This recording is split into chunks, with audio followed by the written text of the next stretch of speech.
Okay, so I'm over here being creative. I'm building my own spotlight, which is for my YouTube videos.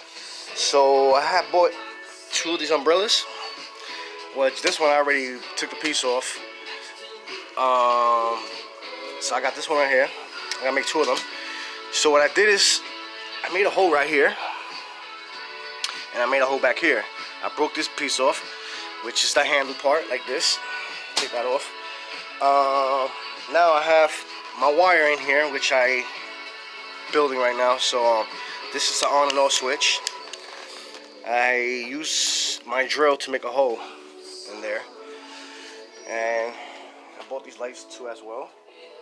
Let's see, this is a good value on lights right here. Some good lights, and yeah. So I'm working on this right now. I'm being creative, so it's bored, so I had to do something. I mean, I could have bought my own, but it's better to make it this way because I like it my own way, you know, my own style. So yeah, it's gonna be cool. So right now I got the input for the light, so I'm about to cut this and connect this there.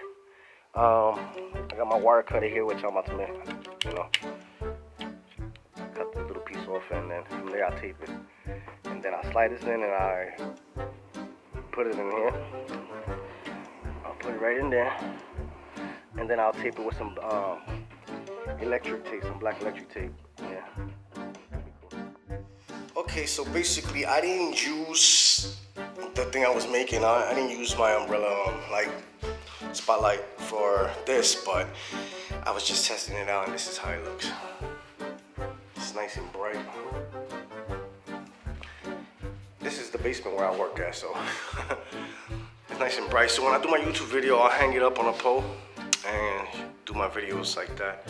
You can see my face more brighter, everything will look more clear and everything. But for now, yeah, it looks real bright, real bright, nice.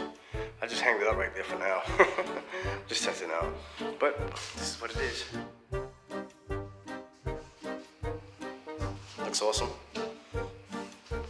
And if I wanted to shut it off, I just click it on, turn it off, click it on, cut it off, click it on, cut it off. Well, for now, I'll leave it on. It's awesome.